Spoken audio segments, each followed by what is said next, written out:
Sophie Penn, voilà, qui est professeure émérite à l'université Paris-Cité et qui va nous parler de l'espoir d'une métamorphose. Par son potentiel prospectif, ses usages de la technologie, le design est peut-être, le peut-être est important, l'un des acteurs d'une métamorphose éclairant l'avenir. On t'écoute pour cette lumière d'espoir.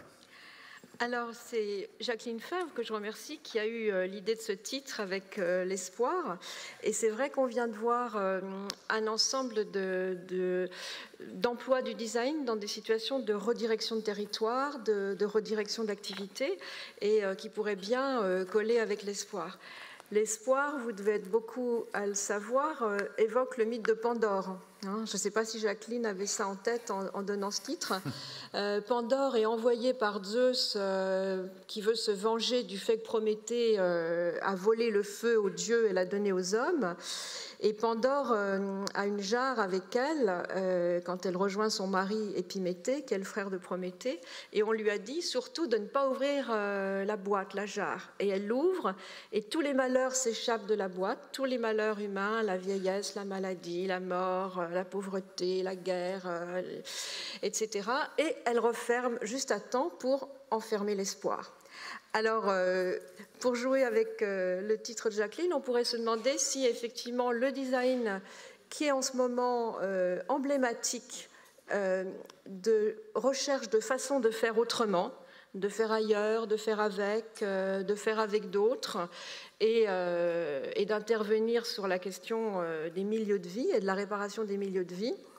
Est-ce que cette question de l'espoir va être incarnée par les pratiques de jeunes designers, par exemple? Alors aussi, pour compléter cette situation, ce cadre, 2019, ce sont les grandes grèves scolaires et les marches pour l'écologie, portées par des adolescents, parfois presque des enfants, c'est votre génération. 2020-2021, vous êtes enfermés, jusqu'en 2022 quasiment. 2021, c'est le début de l'attention des médias au phénomène de désertion. Les jeunes ingénieurs qui disent on ne veut plus travailler pour cette industrie, on ne veut pas travailler pour l'industrie alimentaire, on ne veut pas travailler pour les industries, pour les énergies fossiles, vous connaissez. Et puis on n'en parle plus tellement, mais cependant le phénomène continue. Et à l'école d'art et design de Saint-Étienne, en 2022, il y avait l'hypothèse portée par Thierry Mandon, Benjamin Grandorge et moi, sur un travail qu'on avait fait pour la Biennale, que les écoles étaient des abris pour les projets de la jeunesse et que ces projets, les écoles leur permettent de prendre de grands risques et d'oser des idées, d'oser des tentatives justement d'alliance entre des milieux, d'alliance entre des sujets, et d'emmener le design là où il n'est pas. Vous avez vu tout à l'heure le design à l'hôpital. Il n'était pas attendu, c'est des gens comme Sophie Larger, des femmes comme Sophie Larger, comme Marie Coirier, qui l'ont emmené là, etc. Et donc vous, jeune génération, vous emmenez le design et les arts quelque part par vos projets. Donc il y avait cette idée d'être attentif à la façon dont la jeunesse capte les signes d'une époque pour étendre les territoires du design. Et c'est de ça un petit peu que je vais vous parler. Et j'ai pris comme emblème de cette petite présentation, hein, qui va être vraiment courte, j'espère, hein, et qui finalement se met entre les deux tables rondes, celle qui précède et celle qui suit. Et j'ai voulu vous présenter, c'est une image que j'ai prise, donc elle rend pas bien la beauté de l'œuvre. C'est un travail de Jeanne Visserial qui s'appelle Amnios et qui est exposé en ce moment à la Gaieté Lyrique dans la très belle exposition Anticipation. Et dans le cadre aussi du Festival de l'Anticipation que la Gaieté Lyrique a coquinement installé au milieu des Journées du patrimoine. Voilà. Cette œuvre, elle est fort belle, elle est plus belle que ma photo ne le montre. En fait, il s'agit d'une figure, ni homme ni femme, qui est enceinte, hein, c'est une figure de génération. Hein, j'attire votre attention sur le tout récent livre d'Émilie H qui s'appelle Génération, où elle se demande pourquoi le mot production a effacé le mot génération. Et là, vous avez cette figure enceinte. Alors, ce qui est intéressant dans ce travail, c'est que cette grande figure très noble qui prend la suite dans le travail de Jeanne Visserial de magnifiques sculptures tissées qu'elle avait faites, exposées dans la basilique de Saint-Denis et qui représentent les reines de France, les gisantes, qui étaient d'énormes figures noires comme ça, brodées, très belles. Et bien derrière ça, il y a un exemple des nouvelles alliances qui peuvent donner l'espoir d'une métamorphose. Parce que pour faire ce travail, elle mobilise des réseaux de savoir, des réseaux de pratiques multiples. Tout d'abord, il y a derrière ça une connaissance anatomique extrêmement avancée parce que le tissu épouse l'ensemble des éléments du corps. Elle travaille avec la mode, avec Hussein Chalayan. Elle a inventé des machines pour développer ce qu'elle appelle le tricotissage, pour fabriquer ce tissu qui est en fait extrêmement raide. Et finalement, on a ici les alliances de la recherche, de la créativité, de la question du tissu, de la question du vivant et toutes sortes de formes d'hybridation qu'elle décrit ainsi, n'est-ce pas? Une armure délicate et complexe, inspirée par l'anatomie humaine, et des processus de métamorphose dans cette hybridation, composée de fils et de cordes, ce qu'elle appelle tricotissage. La sculpture est minutieusement fabriquée à la main, créant une nouvelle peau pour le corps. Un corps hybride, mêlant des aspects masculins et féminins, force et fragilité. Bon. Derrière cette métaphore, il y a des sujets qui traversent la jeunesse dans les écoles, la question justement des hybridations, des rencontres, et je pense que c'est emblématique de relations nouvelles entre la recherche, l'artisanat, le travail de la main, l'innovation, la réorientation de machines, et on a un témoignage à la croisée du design et des arts, parce que Jeanne Visserial au début est costumière, et puis finalement elle va faire une thèse à l'ENSAD Lab à Sacre pour améliorer sa compréhension technique et scientifique de ce lien qu'elle fait entre le corps humain et le tissu. Donc j'ai trouvé ce travail qui justement parle de métamorphose intéressant pour figurer les entrées du design dans la question des métamorphoses.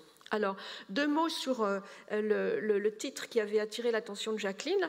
Un réseau qui s'appelle justement Alliance Métamorphose s'est constitué depuis un peu plus d'un an, avec ici Antonella Tufano et beaucoup d'autres personnes qui viennent à la fois des universités et écoles, de la R&D en design et en sciences qu'on peut trouver aussi bien dans les industries que dans les services publics, les laboratoires de recherche, les institutions publiques. Et pourquoi tous ces gens-là se sont mis ensemble avec l'idée que si les changements étaient seulement pilotés par les transformations techniques, sans que les besoins humains essentiels, la compréhension des vies ultralocales sur les territoires, le réaménagement des techniques et des industries au service des besoins humains et des intuitions de la jeunesse, les transformations dont une époque de transition a tellement besoin ne pouvaient pas se faire. Et en choisissant le mot métamorphose, il y avait l'intention de mettre à distance ce que je vais appeler le vocabulaire de la technostructure, de la technophilie, sans repousser les techniques, bien au contraire, mais en rappelant l'idée de transformation douce, évolutive, portée par des collectifs, et qui, justement, vont incarner les larges alliances dont je parlais, et qui est censé pas forcément fabriquer ce réseau, il n'a pas du tout pour but d'être un réseau générant ou produisant des prototypes ou des inventions, mais tout simplement de travailler à leur visibilité, d'être finalement, on pourrait dire, un lieu d'exposition, on pourrait dire. Alors, la première chose, il y a ici Sylvia Fredriksson qui est beaucoup mieux placée que moi pour parler des communs et du commun, mais j'ai repris ça pour dire qu'un des premiers traits de la métamorphose, et qui vous est très familier, c'est les inventions de structures qui ont été faites ces dernières années. Au début, il y a 10-15 ans maintenant, on a vu surgir les Fab Labs qui ont été interprétés un peu à courte vue comme des lieux de fabrication low-tech, de do-it-yourself, et qui avaient cet avantage énorme qu'a décrit Patrick Jouin ce matin, de rapprocher les machines de la création. Aujourd'hui, on sait que ça a été vraiment des opérateurs de fertilisation des territoires, ce qui permet à Clément Rémy, par exemple, qui a écrit un article dans Design des mondes ruraux, l'ouvrage dirigé par Emmanuel Tiblou, de parler d'une diagonale du plein plutôt que d'une diagonale du vide. On vient enrichir, fertiliser les territoires que du cœur des villes, on croit vides et morts. Et on peut citer beaucoup d'exemples, par exemple la manufacture distribuée à Toulouse, qui a fait partie de l'incroyable sursaut pendant le Covid, ou le réseau design, c'est les designers qui sont à la base de ça, ont fabriqué des valves respiratoires, des masques, et cet objet qu'on a oublié aussitôt, les visières, qui semblaient si cruciales pour la survie à l'époque. De ces coopérations d'urgence, de ce rythme très intense qui avait été donné par la pandémie, il est resté beaucoup de choses. Aujourd'hui, la manufacture distribuée travaille avec Airbus et a rapproché des artisans qui fabriquent des briques de terre crue d'industrie numérique connectée pour des bâtiments intelligents, comme on dit. Et donc, il y a des coopérations extrêmement durables qui sont demeurées de cet élan du Covid. Il y a la coopérative...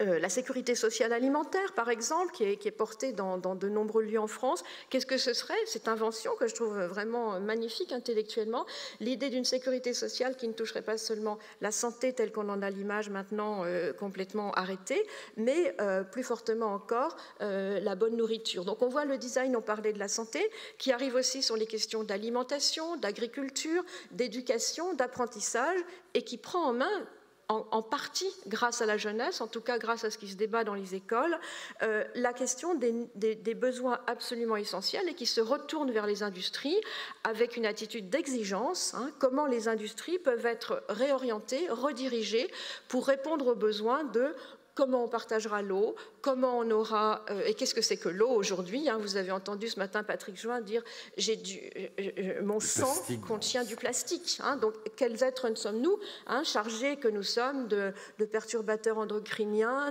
de plastique, de pesticides, et à se demander si l'eau est consommable. Donc, tous ces sujets-là sont des sujets qui deviennent absolument centraux pour le design et qui sont pris en main avant tout par de nouvelles organisations du travail. Il y a... toujours à l'école de Saint-Étienne, un professeur me disait « il y a encore quelques années, le rêve pour un jeune diplômé », et donc je vois qu'il y en a beaucoup de potentiel dans cette salle, évidemment, et c'est à vous que je parle, ça fait plaisir de vous voir. Le rêve, c'était d'entrer chez Bouroulec, chez Patrick Join, d'entrer dans un design d'auteur, un design de signature. Aujourd'hui, ils s'en fichent. Je ne sais pas si c'est tout à fait vrai, je pense que ça reste pas tout à fait vrai, mais avant de chercher une agence, ils construisent des réseaux. Ils veulent travailler en alliance, des réseaux coopératifs plastiques, multiples, des affiliations qui peuvent changer, qui sont partielles, qui les engagent un moment, etc. Donc ça vous concerne, c'est votre génération, et c'est des façons un peu de travailler, de capter une époque, et justement ce que je voulais vous montrer, parce que je ne dois pas du tout... Attends, je vérifie que je... Tout va bien. Oui, tu sais, je suis une personne très anxieuse. Donc, je voulais vous montrer trois façons, donc toujours à partir de projets de jeunes designers, moins confirmés que Jeanne Visserial, qui a 30 ans à tout casser. Vous montrer trois façons d'intervention du design. Donc, j'ai appelé ça la computation de la terre, l'arpentage d'un territoire, le chuchotage dans l'assourdissant hôpital. C'est-à-dire, j'appelle ça, vous connaissez l'expression de Moholy-Nagy qui a été reprise par Manzini et qui est emblématique du design, ou par plein d'autres aussi, je suppose aussi par Papin, enfin passons. La question de la compétence du design comme avant tout une attitude, une façon d'être, une façon de s'immerger. Ce matin, Antonella parlait d'une attitude, d'une approche résidentielle dans les milieux. Alors, on a le mot résidence d'artiste, résidence de design, etc. Mais si on prend l'idée de résider, d'habiter la terre en quelque sorte au sens plein, alors voilà, trois résidences. Alors, je vais vous les montrer à partir de trois images. C'est sans prétention, on n'a pas le temps de creuser, mais voilà, j'ai commenté ça en disant trois signes et tentatives d'une reconquête par le design des attentions à autrui. Régine parlait de l'estime, du redesign de l'estime, qui est aussi présent dans le travail de Grégoire Alix Abeling sur cette question de rendre à l'agent public sa dignité, sa compétence, sa liberté d'action, ou Sophie Larger ce matin sur les patients qui, d'une certaine façon, prennent à leur charge une part du stress des soignants, et qui, dans une perspective comme ça de guérison collective. Voilà. Donc c'est quelque chose d'une attitude que le design vient capter avec cette question de l'attention à autrui, mais aussi au paysage et aux industries. Alors, ça c'est un projet, c'est des projets de diplôme, hein, parce que c'est souvent dans les diplômes que tout ça naît. Certains d'entre vous sont en première année, en deuxième année de DNA, de DMAD, mais bientôt vous serez à la phase du diplôme. Arpenter un territoire, c'est le titre du projet de Mathieu Locqueville, et tout simplement je l'ai pris parce que c'est quelqu'un qui s'intéresse à une ferme familiale et qui va passer son temps de diplôme, ses 6 mois de diplôme là-dessus, sur un problème très intéressant qui est qu'est-ce que c'est que d'écrire une exploitation? C'est finalement remonter vers l'histoire des lieux, la façon dont ça a été cultivé par les générations précédentes, avec quelle machine, où on en est, quelle redirection on peut constituer, à quel grain de description et de définition on peut revenir. Et si bien que ce n'est pas si loin que ça de, je vais montrer d'abord cette image, Valentin Aubert, capture d'un site industriel. C'est là que je voudrais parler de la computation de la terre. Qu'est-ce que c'est que d'écrire une usine? D'écrire une usine abandonnée ou une usine qui renaît. Alors on peut prendre des photos, arpenter le lieu, remonter vers l'archive, écouter des témoignages d'ouvriers, et tout cela, les designers le font, hein, et utilisent effectivement l'archive, le retour, le témoignage, puisqu'il y a énormément de méthodes anthropologiques, de méthodes d'enquête, qui sont maintenant totalement familières du design et qui font partie justement de l'étude préalable et du respect de l'altérité que le design pratique. Mais il y a aussi cette idée, quand je parle de computation de la Terre, je fais allusion à un livre paru récemment qui s'appelle Infrastructure critique de Jamie Allen, qui est un artiste numérique, disons l'art numérique, et qui a été magnifiquement préfacé par Marie Lechner, qui est professeure à Orléans, où elle dit, entre autres choses passionnantes, que la notion même de changement climatique ne serait pas possible sans la captation des données du réchauffement, de tous les descripteurs de la transformation climatique qui compilent les données annuelles de la météo, etc. Donc la computation de la Terre, c'est dire l'ensemble de la Terre est descriptible aussi par des données. Donc dans le travail de Valentin Aubert, on va voir comment ce travail humain, de recueil de récits, d'écoute du lieu en quelque sorte, va aussi donner lieu à de la production de données, parce que c'est aussi la prise que nous donne la donnée qui nous permet d'intervenir sur les objets du réel. Là, je voulais montrer quand même le travail magnifique que Sophie Larger connaît bien. Je ne vais pas revenir en arrière avec ça, c'est pas grave, c'est ça? Non, c'est pas ça, c'est pas grave. Le travail que vous avez vu passer tout à l'heure, c'est Audrey Brignoli, qui est maintenant, alors vous voyez, ça vous donne des idées de parcours aussi. Audrey Brignoli entre aux Beaux-Arts à Toulouse, ensuite elle rejoint l'ENSAD Lab en design d'objets, et ensuite elle commence une thèse où elle travaille avec des chercheurs en biologie synthétique sur des questions d'algorithmes dans la biologie, et elle travaille maintenant avec l'Institut Imagine, qui est un institut de recherche en génétique, où elle fait une thèse sur une maladie orpheline tragique, c'est des enfants qui ne fabriquent pas de peau, et donc qui ont donc les doigts qui se collent, et elle travaille en chercheur avec une équipe où il y a des psychologues, des chercheurs en génétique, des médecins, les familles bien sûr des enfants, les enfants eux-mêmes, pour trouver des pansements qui soient satisfaisants.